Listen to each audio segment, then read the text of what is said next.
retrouve aujourd'hui pour parler de la prochaine nouvelle lune qui va avoir lieu dans le signe des Poissons la semaine prochaine, le 10 mars.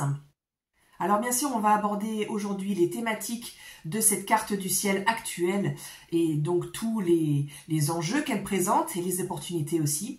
Et puis, j'ai envie de commencer par vous rappeler que cette nouvelle lune est en fait la dernière lunaison qui vient clôturer le cycle initiatique et évolutif qui a démarré au mois d'octobre avec la précédente période d'éclipse du 14 et du 28 octobre dernier, qui étaient les premières éclipses dans l'axe Bélier-Balance. Et Dieu sait donc avec toutes ces précédentes lunaisons et donc ces précédentes vidéos à quel point cette thématique de l'axe Bélier-Balance a été travaillée et continue d'être travaillée très fortement actuellement. Eh bien, il s'agit pour cette nouvelle lune de la dernière fois qu'on a une nouvelle lune avant la prochaine saison des éclipses, puisque la prochaine pleine lune le 25 mars et puis la prochaine nouvelle lune le 8 avril seront les nouvelles éclipses qui vont donc amener un nouveau cycle de 6 mois évolutif et d'initiation. Alors, ce qui veut dire que si cette période est particulièrement intense, avec tout ce qu'on a pu mentionner précédemment, c'est-à-dire les maîtres des nœuds, Vénus et Mars, et puis leur dernière conjonction qui a eu lieu les jours, semaines derniers, et puis qui est en train de se défaire, mais qui est toujours très actif, avec le passage sur Pluton, avec le carré là qui est encore actif pour Mars, on va le voir sur la carte, et qui est en train de se terminer pour Vénus, avec Uranus et le fait qu'il soit toujours en Verseau. Donc on a vraiment cette espèce de nouvel essor, cette espèce de créer quelque chose qui soit tourné vers l'avenir et qui soit vraiment éminemment différent et novateur. Donc en termes d'action, en termes de, comme on a pu le dire, de la façon d'être au monde, la façon de relationner, la façon aussi d'échanger, y compris au niveau de l'argent. Eh bien, toutes ces choses-là sont vraiment fortement pressurisées, hein, comme vous pouvez certainement le sentir depuis quelque temps, et on va crescendo avec tout ça. Alors, on en a parlé hein, des raisons pour lesquelles tout ça va crescendo, notamment avec la présence de Chiron, qui est toujours conjoint au nœud nord actuellement, et qui l'est encore pour quelques semaines. Mais il ne faut pas oublier, c'est pour ça que je le rappelle aujourd'hui, que ceci est en train de boucler la période initiatique et la période et le cycle évolutif qu'on a commencé la précédente période d'éclipse du mois d'octobre. Et que donc, en général, ces moments-là, c'est des moments où on en profite consciemment ou inconsciemment pour poser des intentions.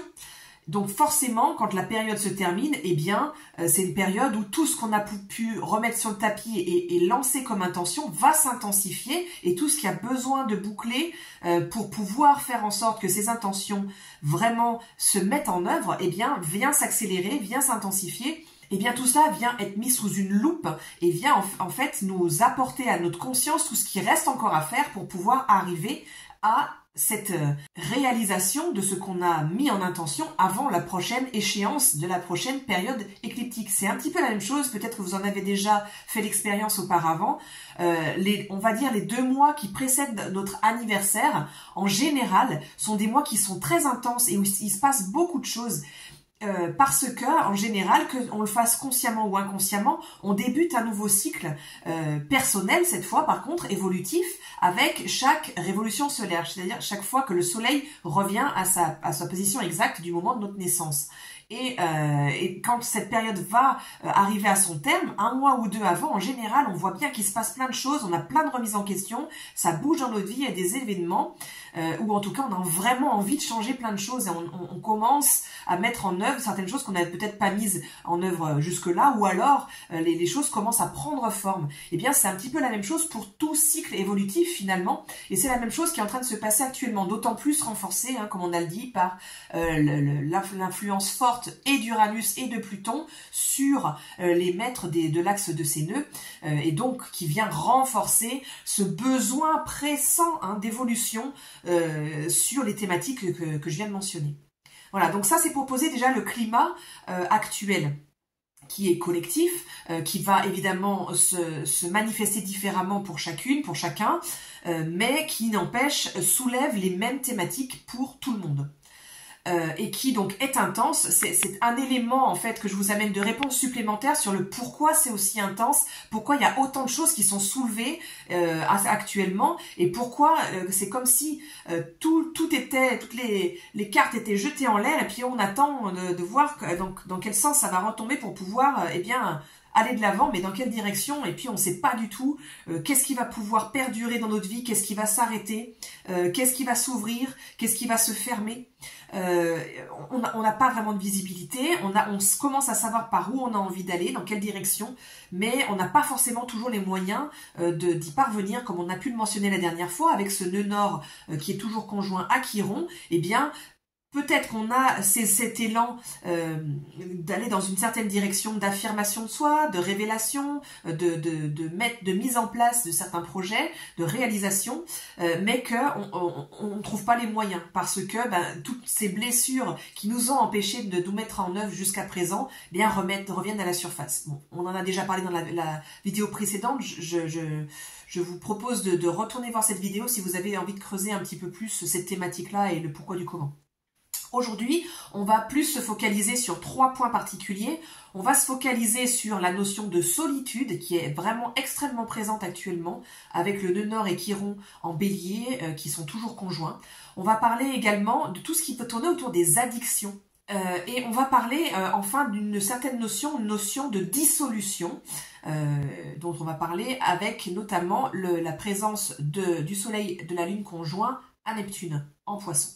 Alors pour commencer, effectivement, comme je vous le disais, comme je vous le rappelais, Chiron étant toujours en bélier conjoint au nœud nord actuellement, on a vraisemblablement beaucoup d'anciennes blessures, comme on le disait l'autre fois, qu'ils soient physiques ou psychiques ou émotionnelles, qui reviennent à notre conscience pour pouvoir faire en sorte qu'on y amène justement le nécessaire pour pouvoir mettre en œuvre une guérison. Ces anciennes blessures, bien sûr, il faut s'en occuper. Il ne faut pas attendre que la tournure des événements fasse que ça se dissolve tout seul. L'idée, toujours avec le bélier et avec ce nœud nord en bélier conjoint à Chiron, avec le bélier, c'est toujours d'être acteur, actrice de sa réalité.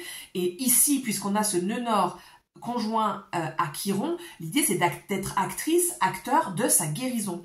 Donc, c'est de pouvoir mettre la conscience nécessaire, mettre en œuvre les outils nécessaires pour pouvoir opérer cette guérison, opérer ce qui est nécessaire à notre compréhension, à notre intégration pour pouvoir modifier une certaine situation, une certaine conjoncture et un certain état d'esprit, peut-être un certain état d'être pour pouvoir réellement aller de l'avant.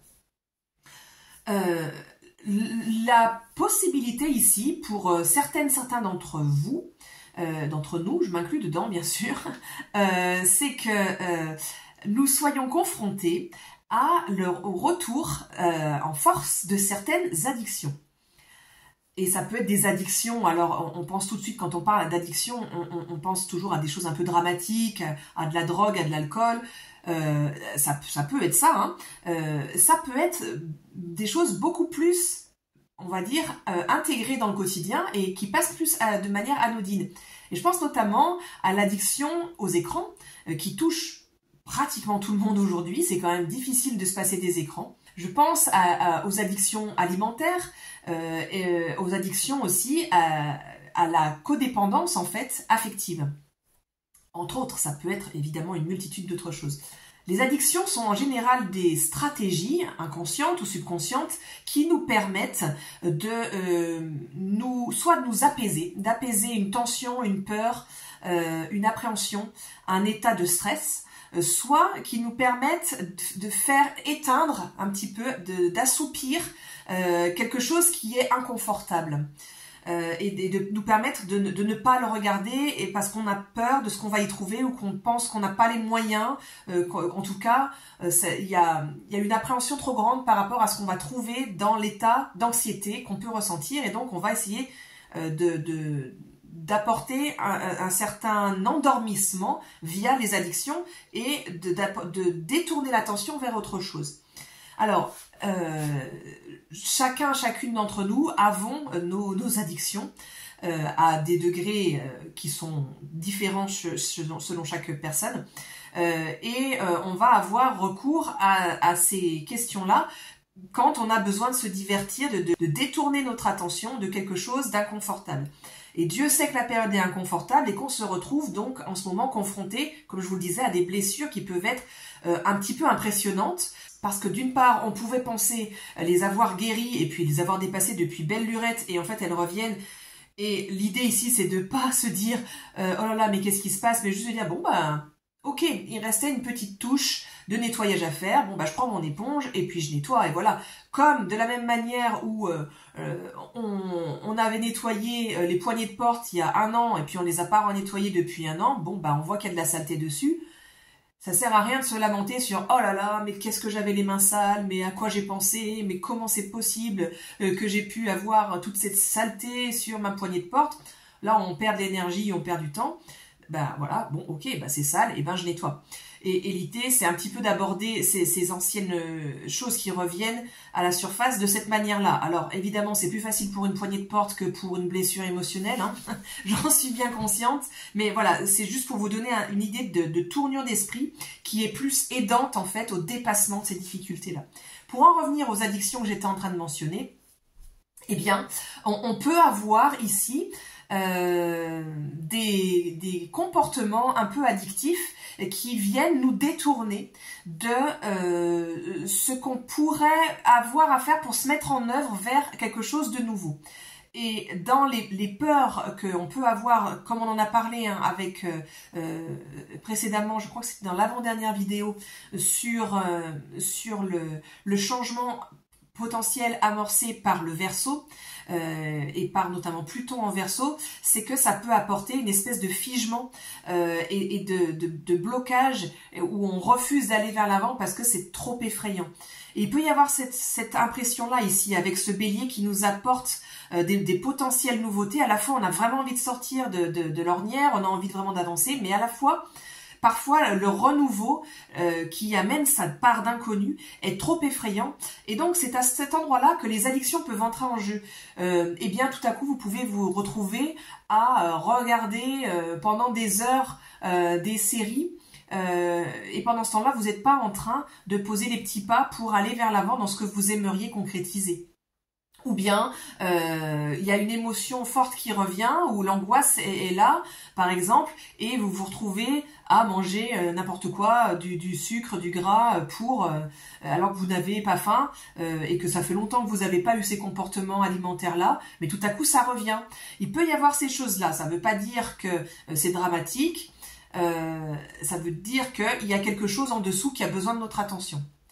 Je suis pas vraiment hyper fan de l'idée de procrastination dans le sens où elle est amenée depuis quelque temps. C'était une idée qui a été très très développée, très en vogue les dernières années.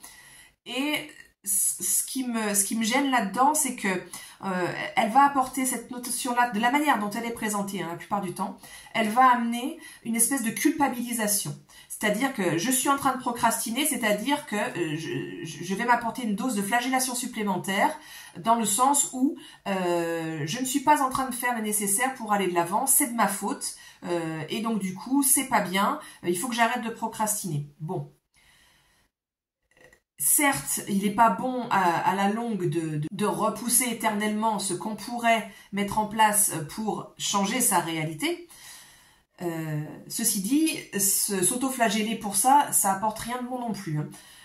Donc, là, ce que je préfère et ce que je préfère proposer comme façon de voir les choses, c'est toujours se poser la question, en fait, à quoi il sert ce comportement que je suis en train de mettre en place?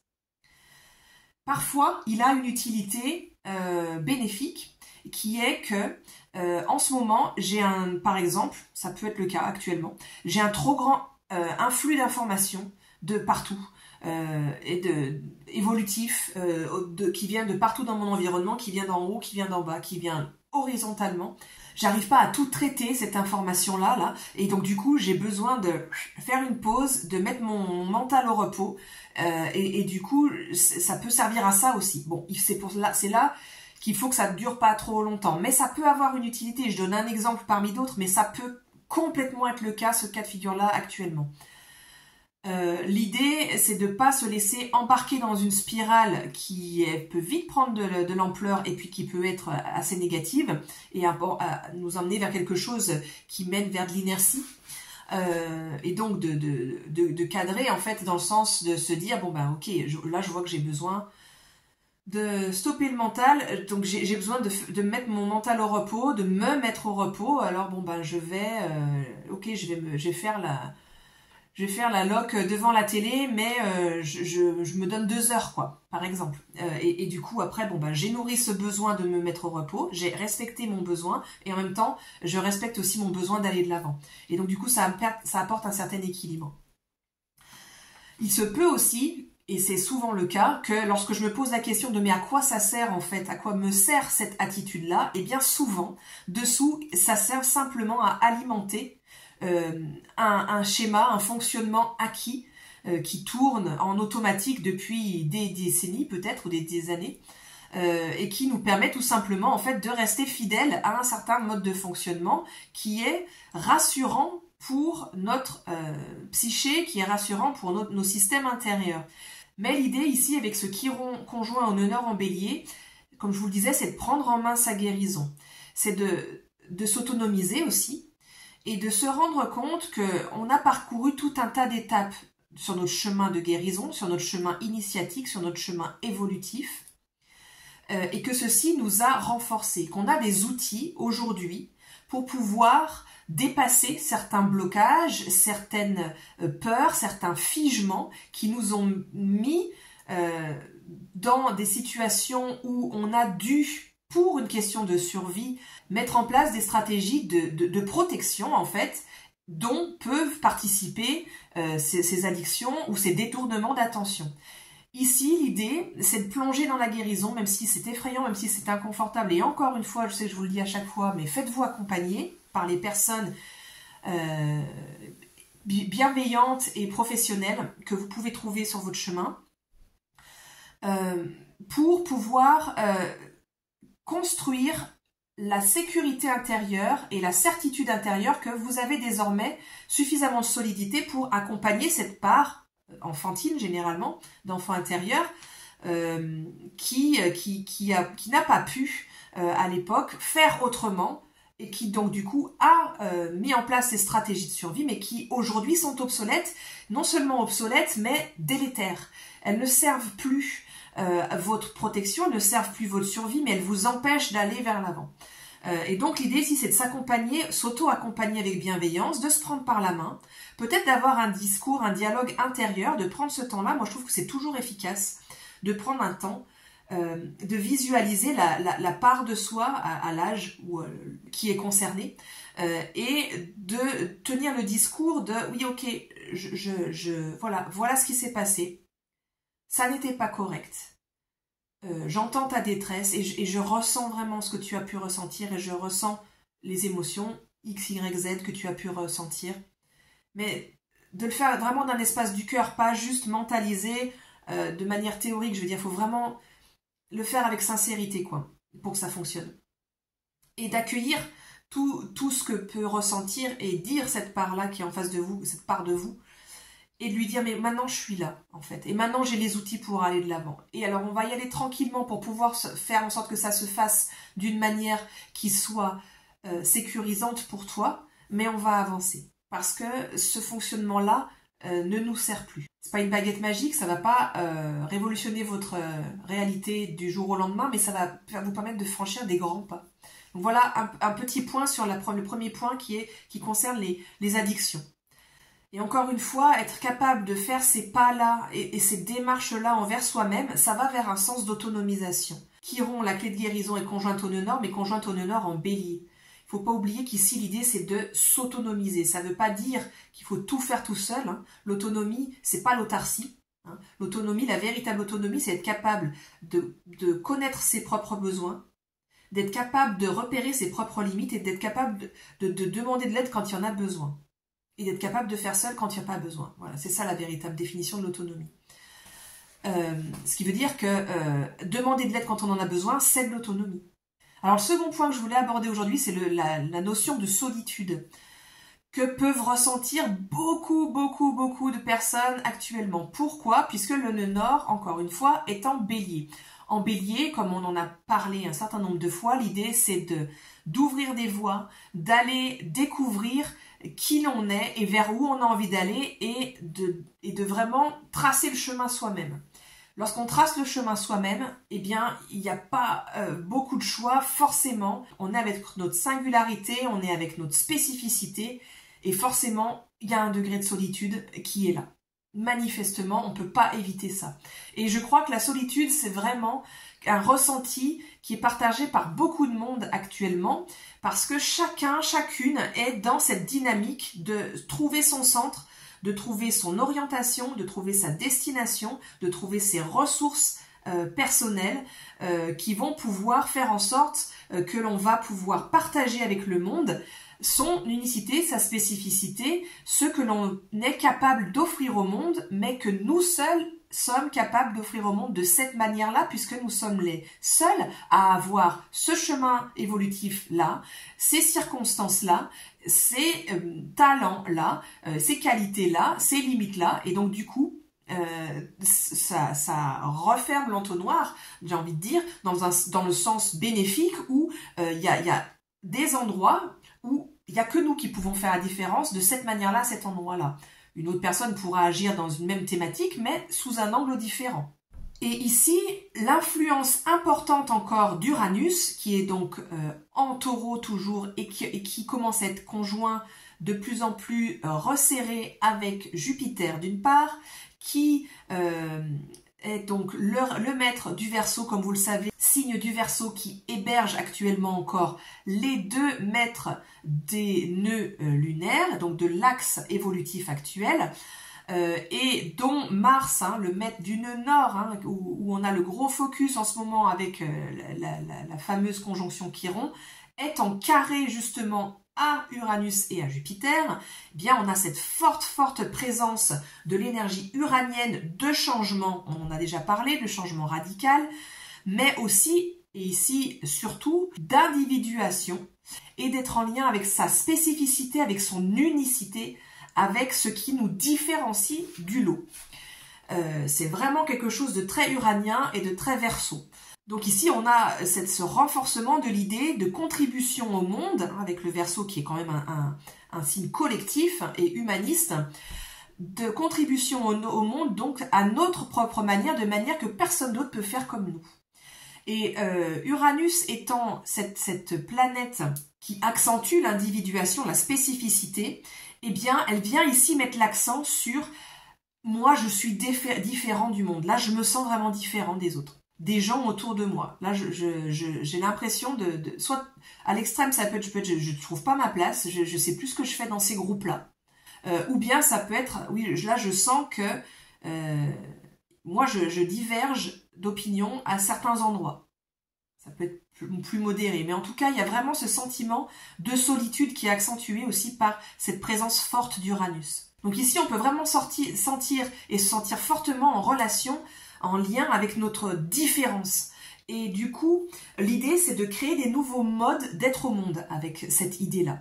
Et ici, du fait qu'on a en plus un carré à Mars et qu'il peut y avoir pas mal de revendications ou de colère par rapport au fait de se sentir différent, il va falloir faire attention à pouvoir créer des nouvelles façons d'être au monde, d'être en lien avec le monde, mais toujours en lien avec son unicité, sa spécificité. C'est-à-dire ici de ne pas basculer dans l'excès de revendication, cette espèce d'esprit révolutionnaire qui peut être un excès d'Uranus, mais plutôt trouver des moyens d'affirmer son unicité, d'affirmer sa spécificité, tout en étant en lien, tout en restant en lien avec les différents espaces dans lesquels on intervient. Et je dis bien les différents espaces au pluriel parce que je ne suis vraiment pas persuadée que cette énergie Verseau nous amène vers une scission des sociétés où on va avoir en gros les rétrogrades d'un côté et les gens tournés vers le futur de l'autre. D'autant que chacun a sa définition de qui est rétrograde et qui est tourné vers le futur. mais je crois bien que l'idée ici, et c'est vraiment, selon moi, accentué par cette carte, c'est de trouver comment je peux intervenir dans différents milieux qui peuvent être très différents les uns des autres, tout en gardant ma spécificité. Je vais vous donner mon exemple. Donc, je pratique l'astrologie et j'ai baigné dans pas mal de courants spirituels que j'ai pour beaucoup laissé de côté au fur et à mesure de mon cheminement et d'autres que j'ai conservés. Et en même temps, je suis aussi enseignante. Et ces deux mondes pourraient sembler complètement divergents et avoir rien à voir ensemble. C'est plutôt le cas. Et donc du coup, l'idée qu'on entend, c'est très véhiculé, c'est de laisser tomber les anciens modèles qui sont associés à un ancien monde pour aller tout laisser tomber, puis mettre en place sa passion, etc. Bon. Peut-être, mais peut-être pas en fait. Moi je pense que ça dépend vraiment de chacun, de chacune et des circonstances de chacun et chacune qui peuvent changer à tout instant. L'enjeu, c'est de maintenir sa spécificité, son unicité, c'est-à-dire en l'occurrence d'être quelqu'un qui est plutôt tourné vers quelque chose de spirituel, qui est plutôt tourné vers quelque chose qui transcende les codes certains codes des sociétés et de l'emmener dans un espace qui est très codifié et de ne pas perdre de vue une partie de ce qui je suis en dehors quand je suis dans cet espace-là, tout en préservant cet espace-là, c'est-à-dire que je peux pas amener non plus en mode révolutionnaire, blam, c'est comme ça, il faut que vous abandonniez tout parce que vous avez rien compris et suivez mon exemple parce que c'est moi qui ai tout bon. Ça, c'est hyper violent et ça peut pas fonctionner. Et à l'inverse, certains aspects de l'enseignement, je les emmène dans d'autres sphères parce que c'est une partie de moi, je les emmène dans d'autres sphères de ma vie en fait.